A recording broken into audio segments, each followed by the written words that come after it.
በስመ አብ ወወልድ ወመንፈስ ቅዱስ አሐዱ አምላክ አሜን። ሰላም ውድ የፈለገ ምሕረት ሰንበት ትምህርት ቤት ዩቲዩብ ቻናል ተከታታዮች፣ ይህ የፈለገ ምሕረት ሰንበት ትምህርት ቤት ዩቲዩብ ቻናል ነው። ለቻናላችን አዲስ ከሆናችሁ ሰብስክራይብ በማድረግ ቤተሰብ ይሁኑ። እንዲሁም አዳዲስና ወቅታዊ ትምህርቶች እንዲደርሳችሁ የደወል ምልክቷን መጫንን አይርሱ። ሀሳብ አስተያየት ካላችሁ ኮሜንት ሴክሽን ላይ አስቀምጡልን። ቪዲዮውን ላይክ በማድረግ ጀምሩ። መልካም። ዛሬ የዐቢይ ጾም አራተኛ ሳምንት መጻጉዕን ምክንያት በማድረግ ከደብራችን ስብከተ ወንጌል ኃላፊ ጋር አጠር ያለ ውይይት ይኖረናል። መምህር እንኳን ደህና መጡ። ስሞትንና የስራ ድርሻዎትን ለማስተዋወቅ ይጀምራል። እሺ። በስመ አብ ወወልድ ወመንፈስ ቅዱስ አሐዱ አምላክ ዘላለም ሥላሴ። መልካም። ስሜ መምህር ሄኖክ ወዳጄ እባላለሁ።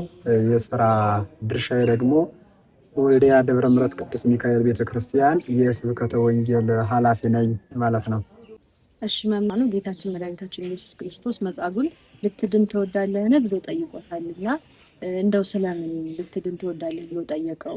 የልቡን አያውቅም ነበር ወይ? እኛንስ ምን ሊያስተምረን ፈልጎ ነው ልትድን ትወዳለህ ብሎ ጠየቀበትና ከዚህም ጋር አያይዘው ከዚህ የሚብስ እንዳይደርስብህ ወደፊት ኃጢአትን አትስራ ብሎታልና ይሄንንም ስለምን እንደዛ እንዳለው አያይዘው ተመልሶት። እሺ መልካም። እንግዲህ ተፈቅድኑ ትህየው ልትድን ትወዳለህን ብሎ ክርስቶስ አምላካችን ይህን በሽተኛ አናግሮታል። ለምን የልቡን ሐሳብ መዳን እንደሚፈልግ ያውቀዋልና ለምን ጠየቀው? በዛውስ ላይ ሊያስተምረን ነው። ኋላም በምኩራብ ላይ በአዳራሹ ላይ ሲያገኘው ከዚህ የበለጠ የከፋ እንዳያገኝ ዳግመኛ አትበድል ብሎታልና ይሄ ከምን አንጻር ይታያል የሚለው ነው። መጀመሪያ ክርስቶስ አምላካችን ስራዎችን ሁሉ የሚሰራው ሳይመክር ሳያስተምር፣ መጀመሪያ በነቢያት በሊቃውንት በሐዋርያት እያደረ ያስተምራል፣ ይመክራል። በመቀጠል ደግሞ እሱ ራሱ ደግሞ ያስተምራል፣ ይናገራል። አስፈቅዶ አስወድዶ ነው ነገር የሚያደርገው። ለምሳሌ ሊወለድ ሲል ድንግል ማርያም ከድንግል ማርያም ከስጋዋ ስጋ ከነፍሷ ነፍስ ለመንሳት ሊወለድ ሲፈልግ ዝም ብሎ መጥቶ ተጸንሶ መወለድ ይችል ነበር። ለነገር ግን መልአኩን ልኮ በመልአኩ ላይ አድሮ እነሆ ትወልጃለሽ፣ ትጸንሻለሽ፣ ወንድ ልጅም ትወልጃለሽ እያለ አናግሯታል። አሁን ፈቃዷን መጀመሪያ ነፃ ፈቃድ፣ የሰው ልጅ ነፃ ፈቃድ አለው። ነፃ ፈቃዱን ተጠቅሞ ልክ እመቤታችንን እሱ ሊወለድባት እንዳናገረው ሁሉ ሌሎችንም አሁን ፈውስ ሊሰጥ ሲል በነቢያት አድሮ እንደሚያናገር ሁሉ ይህም በሽተኛም ደግሞ ልትድን ትወዳለህ ብሎ የጠየቀበት የልቡን ትርታ ሳያውቅ ቀርቶ አይደለም። ስለ ሁለት ነገር ይናገራል። መጀመሪያ እንዲህ ብሎ መናገሩ አንደኛ አላዋቂ ስጋን ስለተዋሃደ አላዋቂ ስጋን ተዋሃጃለሁ ሲለው ነው። ክርስቶስ አምላካችን እንግዲህ የአላዋቂ ስጋን ተዋህዷን ከድንግል ማርያም ከስጋዋ ስጋ ከነፍሷ ነፍስ ነስቶ ነው ሰው የሆነው። ያ ከድንግል የነሳው ስጋ አላዋቂ ነው፣ የሚያውቅ አይደለም። ኃላፊያቱን መጻያቱን ሁሉ ነገር የሚያውቅ አይደለም የነበረው አምላክ ሳይሆን ፊት ላይ ማለት ነው። ስለዚህ አላዋቂ ስጋን እንደተዋሃደ ያስረዳው ዘንድ ያስተምረው ዘንድ ልትድን ትወዳለህ ብሎ አላዋቂ ስጋውን ለማስረዳት እንደተዋሃደ ለማስረዳት ይህን ጠይቆታል። ሁለተኛ ደግሞ መጻጉዕ በሽተኛ ኋላ በምኩራብ ላይ እንደሚያገኘው ክርስቶስ አስቀድሞ ያውቃልና ሲጠይቁት ሳልጠይቅ ዝም ብዬ በፈውሰው ዝም ብሎ በራሱ እኔ ሳልለው መጥቶ አዳነኝ እንጂ እኔ እኮ አድነኝ አላልኩትም፣ እርዳኝ ብዬ እኮ አልጠየቅኩትም የሚል ንግግር እንደሚያመጣ ያውቃልና ኋላ ላይ ግን ቢጠየቅም እንዴ አንተን ሳስፈቅጅ ስጠይቅህ እወዳለሁ ብለኸኝ የለም እንዴ ብሎ እንዲመልሰለት ዘንድ መጀመሪያ ላይ አስፈቅዶ ልትድን ትወዳለህ የሚለውን ጠይቆ ፈውሶታን አድኖታል። መልስ የሚያጣበት ኋላ ላይ ይህንን ልትድን ትወዳለህ ብሎ ጠይቆ ስለነገረው እንጂ ብዙ ነገር ማድረግ ይችል ነበር። በዛው ላይ አጋጣሚ ደግሞ ምኩራብ ላይ ሲያገኘው ከአዳራሹ ላይ ሲያስተምር ሲያገኘው ከዚህ የበለጠ እንዳትበድል ከዚህ የበለጠ የከፋ ነገር እንዳያገኝ እንዳትበድል ብሎ የጠየቀው ደግሞ መጀመሪያ 38 ዓመት በአልጋ ቁራኛ የነበረበት የስጋ ደዌ ነው። የስጋ ደዌ ነው። በአልጋ ላይ ተኝቶ መሰቃየትን ስጋ ብቻ የሚሰቃይበት የነበረ ነው። በስጋ ያን ያክል ስትሰቃይ ያን ያክል መከራ ጸንቶበት ኖር ነበረ።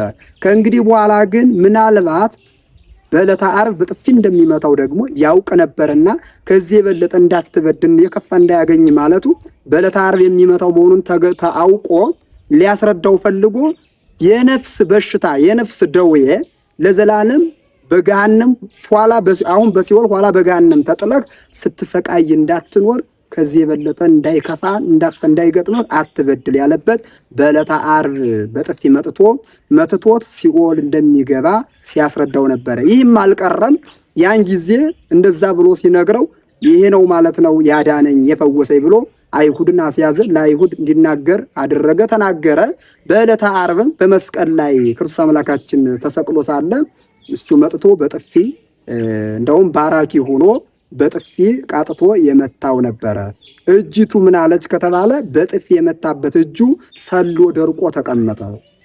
የሥጋ እጁ ብቻ ሳይሆን ነፍሱም ለዘላለም በሲኦል ውስጥ ተጥላ የምትኖር መሆኗን ኋላም ገሃነመ እሳት ገብታ የምትኖር መሆኗን ሲያስረዳው ነበርና እንዲህ ብሎ የጠየቀው። እሱ ግን ይህን ሁሉ ባለመረዳቱ የተደረገለትን ባለማወቁ ውለታ መላሽ መሆን ሲገባው ለነገር ግን የከፋ ንግግር በመመለስ ይህንን ብሎታን። ክርስቶስ ግን ሁሉን አዋቂ መሆኑን ለማስረዳት እንዲህ ብሎታን ማለት ነው። እሺ መምህር እግዚአብሔር ይስጥልን። ታዲያ እነዚህ አምስቱ ቦታዎች መጻጉዕ ተኝቶባቸው የነበሩ ቦታዎች ከቤተ ክርስቲያናችን አስተምሮ አንጻር የምን ምሳሌ ናቸው? እንዴት ይተረጎማሉ? እሺ መልካም። እንግዲህ እነዚህ አምስቱ በሽተኞች ተኝተውባት የነበሩ ቦታዎች አሉ። 5 እርከኖች ናቸው የሚላቸው እና ከነዛ ላይ አይነ ስውር የሚተኛበት አለ፣ ሽባ የሆነ ሰው የተኛበት አለ፣ ለምጻም እንዲሁ በጣም 5 አይነት በሽተኞች የተኙበት ቦታ ነበርና ያ ታዲያ ከቤተ ክርስቲያን አንጻር 5 እርከኖች ወይም 5 መደቦች ይባላሉ። እነዛ የምን ምሳሌዎች ናቸው? ምሳሌነታቸው ከቤተ ክርስቲያን አንጻር ሰው ዝም ብሎ መደብ ሲባል ዝም ብሎ ሊመስለው ይችላልና እንዴት የሚለው ጥያቄ ተገቢ ነው። 5 መሆናቸው እንግዲህ በዛ ቦታ ላይ እንዳልኩሽ የእግዚአብሔር መልአክ የሚወርደው በዛች ቦታ ላይ ነው። ወንዟ ውሃዋ ከመሃል ናት ያለችው። በሽተኞች ግን ከ5ቱ እርከኖች ላይ ተኝተው ይጠባበቁ ነበር። የእግዚአብሔር መልአክ ይጠባበቁ ነበር። ታዲያ እነዚህ ምሳሌነታቸው 5ቱ መደቦች የምን ምሳሌዎች ናቸው ከተባለ ከተነሳ ይቀር ከመላኩ ጀምረን ምሳሌነቱን ብናየው የተሻለ ነው።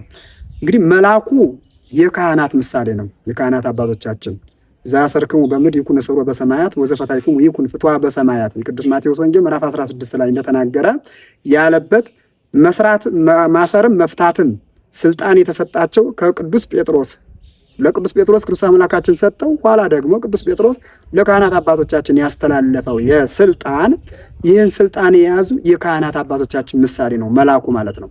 መላኩ ከሰማይ ተልኮ መጥቶ የሚባርካት ያቺ ውሃ የሚያነዋውጻት የምን ምሳሌ ናት ከተባለ የጥምቀት ምሳሌ ናት። የጥምቀት ምሳሌ ናት። ታዲያ በዛች ዙሪያ በውሃዋ ዙሪያ ላይ የተኙት 5ቱ በሽተኞች ደግሞ የ5ቱ ጾታ ምዕመናን ምሳሌዎች ናቸው ይላቸዋል። እዛው ላይ የቅዱስ ዮሐንስ ወንጌል ምዕራፍ 5 ትርጓሜውን ስታዩት የ5ቱ ጾታ ምዕመናን ምሳሌዎች ናቸው። 5ቱ ጾታ ምዕመናን የሚባሉት ማን ናቸው ከተባለ ወራዙት የሚላቸው ወጣቶችን፣ አይሩግ የሚላቸው ሽማግሌዎችን 2 ብለን እንቆጥራለን። ከዛ ሴቶችን 4 ብለን እንቆጥራለን፣ 3 ብለን እንቆጥራለን። ካህናት 4፣ መነኮሳት ደግሞ 5 ብለን የምንቆጥርበት ማለት ነው። 5ቱ ጾታ ምዕመናን ምሳሌዎች የሚባሉት እነዚህ በሽተኞቹ የተኙት ማለት ነው። እርከኖቹ ደግሞ የተኙባቸው በሽተኞች የተኙባቸው መደቦቹ ወይም እርከኖቹ የምን ምሳሌዎች ናቸው ከተባለ የ5ቱ አዕማደ ምስጢራት ምሳሌዎች ናቸው። 5ቱ አዕማደ ምስጢራት ምስጢረ ሥላሴ፣ ምስጢረ ሥጋዌ፣ ምስጢረ ጥምቀት፣ ምስጢረ ቁርባን፣ ምስጢረ ትንሣኤ ሙታን የሚባሉት እነዚህ 5ቱ የ5ቱ አዕማደ ምስጢር ምሳሌዎች ናቸው። ታዲያ እነዚህ በሽተኞች በዚህ ሆነው ይጠባበቁ ድነትን ይጠባበቁባት የነበረችው የተኙባት መደቧ ናት። እኛም ደግሞ 5ቱ ጾታ ምዕመናን የምንባለው እኛም ዛሬ ላይ በ5ቱ ድህነታችን የሚሆነው በማን ነው ከተባለ በእነዚህ በ5ቱ አዕማደ ምስጢር ምሳሌዎች ናቸው። እንዴት ከተባለ ምስጢረ ሥላሴን የሥላሴን አንድነት ሦስትነት በማመን ከዛ በኋላ ሥጋዌን በማመን ከዛ የሚሰጠንን ጥምቀትን በመጠመቅ ቁርባንን ሥጋው ደግሞ በመቀበል የመጨረሻ ደግሞ ትንሣኤ ሙታን የምንነሳበትን ተስፋ በማድረግ የምንጠባበቅበት ስለሆነ 5 መሆናቸው የ5ቱ አዕማደ ምስጢራት ምሳሌዎች ናቸው ማለት ነው። እሺ መምህር፣ በመጨረሻም ለሕዝቡ ማስተላለፍ የሚፈልጉት መልእክት ካለ እድል ስጠዎት።